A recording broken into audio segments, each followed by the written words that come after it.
अंधेरा छा जाने के बाद लेखक और उनके मित्र को एक 10-12 साल का लड़का दिखाई देता है, जो इस कड़कड़ाती और शरीर को छेदने वाली शीत ऋतु में भी नंगे पैर और नंगे सिर था। फटा पुराना और मैली सी कमीज पहने हुए था। उससे पूछने पर पता चला कि उसका कोई नहीं है। बार बार पूछने पर उसे पता चला कि वह एक दुकान पर नौकर था, जहां उसके साथ उसका मित्र भी था। लेखक और उनके मित्र के पूछने पर वह 10-12 साल का बालक बताता है कि लगभग 15 मील दूर से वह भागकर इस छोटी सी अवस्था में रुपया कमाने के लिए आया है, क्योंकि उसके माता पिता के पास कोई आमदनी नहीं है, जिसके कारण से उनका भरण पोषण नहीं हो पाता है। उनके बच्चों को तथा उसके माता पिता को भोजन नहीं मिल पाता है, जिसके कारण से इसकी कमी के कारण उसके माता पिता रोते रहते हैं और पैसा कमाने के लिए वो भाग आता है। जहां उसके सामने उसके साथ उसका मित्र भी है, लेकिन जिस दुकान पर वह काम करता है उस दुकान के मालिक के द्वारा उसकी इतनी पिटाई की जाती है जहां उसकी मृत्यु हो जाती है। अब वह भूखा भी है, उसके पास रहने की कोई जगह भी नहीं है। तमाम सारी बातों के करने के बाद लेखक और उनके मित्र के द्वारा पूछे गए प्रश्नों का कुछ समय तक वह जवाब नहीं दे पाता है। मानो ऐसा लगता है कि वह सोचता है कि इन प्रश्नों का वह क्या जवाब दे, और मानो ऐसा लगता है कि वह सोच रहा हो कि यह कैसा प्रश्न है।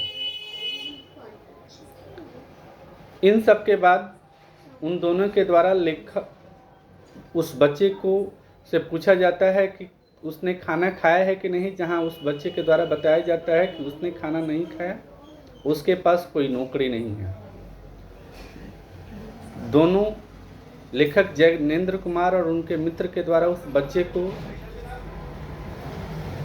होटल में ले जाया जाता है, जहां उनके एक परिचित वकील के द्वारा नौकर की खोज की बातें उनसे की गई थी। और उस नौकर को जब वकील साहब के सामने लाया जाता है तो वकील साहब उस नौकर के विषय में लेखक और उनके मित्र से पूछते हैं कि क्या उस लड़के को जानते हैं। इन बातों को सुनकर के लेखक तथा उसके मित्र कहते हैं कि नहीं, लेकिन ये लड़का अच्छा है।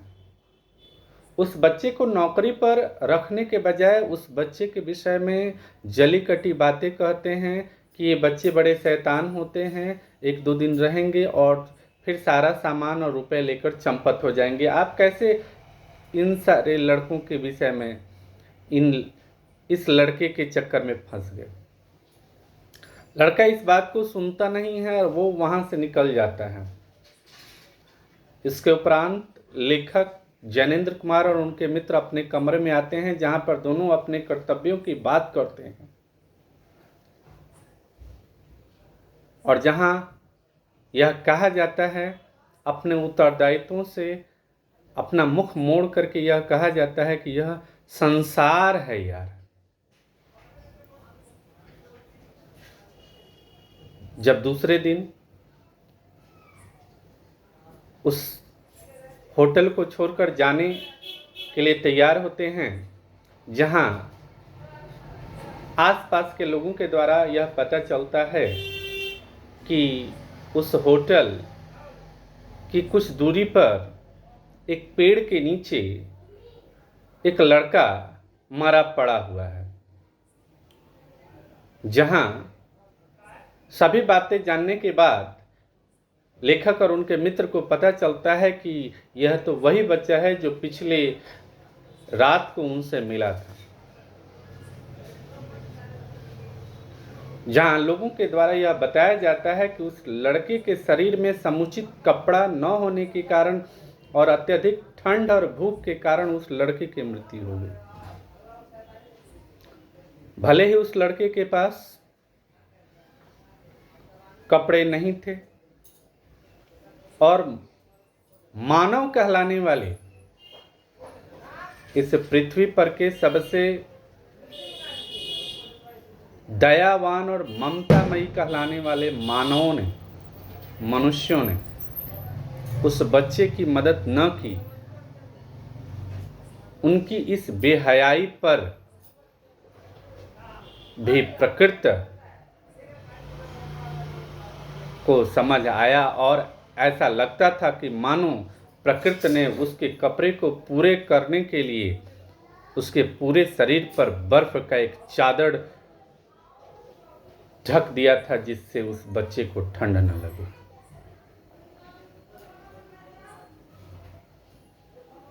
इस प्रकार हम कह सकते हैं कि आज भी इस असमानता के कारण कई ऐसे बच्चे हैं जो इस छोटे से उम्र में काल के गाल में समा जाते हैं। हम सबके समक्ष यह एक प्रश्न है जो पूर्ण रूप से ज्वलंत है कि क्या मात्र यह उम्र था उस बच्चे के मरने की? मात्र 10 साल का बच्चा, जो यह उम्र उस बच्चे के कमाने की थी? यह उम्र ना तो उस बच्चे के कमाने की थी, ना तो यह उम्र उस बच्चे के मरने की थी।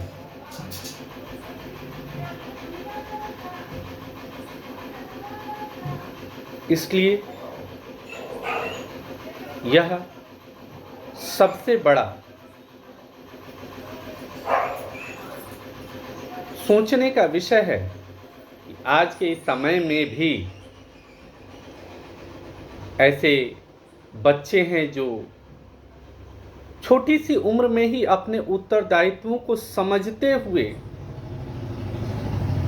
अपने कंधे पर न चाहते हुए अपने परिवार के भरण पोषण का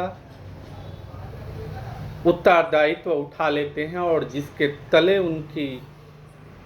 उनका बचपन, उनका जीवन समाप्त हो जाता है। यदि हम इस कहानी के उद्देश्य की बात करते हैं तो यह कहानी कहीं न कहीं हमारे समाज में व्याप्त असमानता को दर्शाता है, जहां एक तरफ साधन संपन्न व्यक्ति हैं जो इस ठंड से बचने के लिए अनेकों तरह के व्यसन करते हैं, तो दूसरी तरफ ऐसे व्यक्ति हैं जिनके पास न तो दिखाने के लिए और न तो वास्तव में कुछ। इस प्रकार यह कहा जा सकता है कि श्वानों को मिलता दूध वस्त्र, भूखे बालक चिल्लाते हैं, माँ की हड्डी से चिपक ठिठुर जारे की रात बिताते हैं। आज इस संबंध में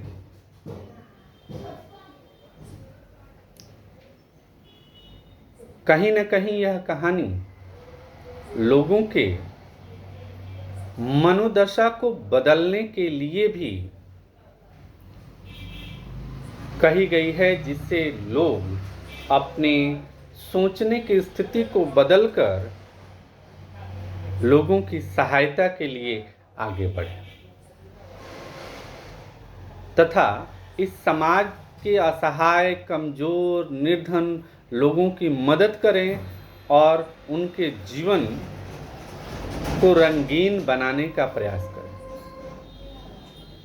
मैं यह अवश्य कहूँगा कि मनु भंडारी जी के द्वारा लिखित उन पंक्तियों को मैं कहूँगा जहाँ वे कहती हैं कि यदि लोगों के पास सामर्थ्य और साधन हो तो उन्हें उनका प्रयोग सजीव लोगों के जीवन को रंगीन बनाने में लगा देना चाहिए। धन्यवाद।